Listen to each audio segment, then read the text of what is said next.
Shubor nakaslem jong unong san Hima.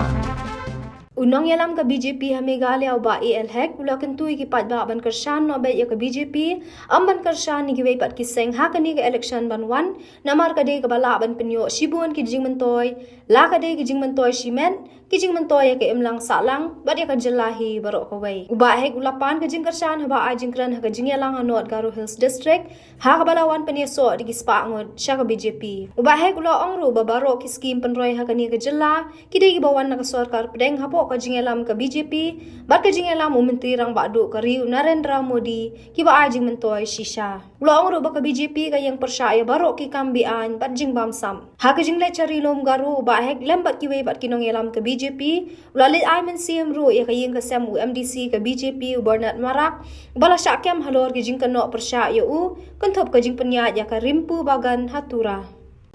Today is a very good news for the party in the North Garo Hills and the Mentipata constituency.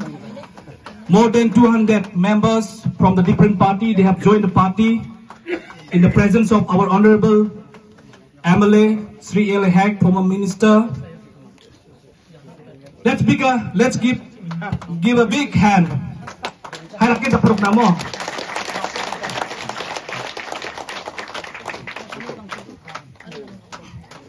Kani iba dong macam kasar yang kau ni kau tu mencari bagian macam mana?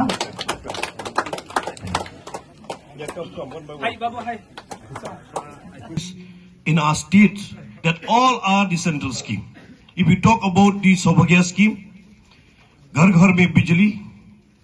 If we talk about the JJM scheme, Jal Jeevan Mission, Sabka Ghar, Sabka Nal. Ye sub scheme. If we talk about the PMAY, you talk about the NHI, the road development scheme. You talk about the MNREGS. You talk about the BPL rice. You talked about any other scheme. Talk about the labor scheme, the farmer scheme, all the scheme.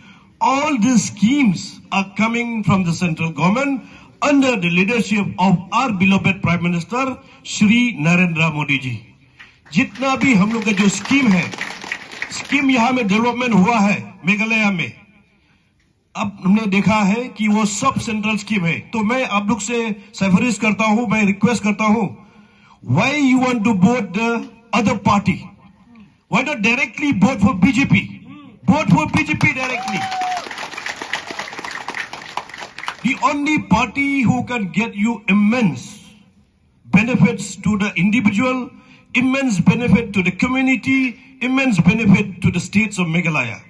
Vote direct to the BJP, vote to our great leader, Shri Narendra Modi ji, our beloved Prime Minister. And BJP is done. Corruption free.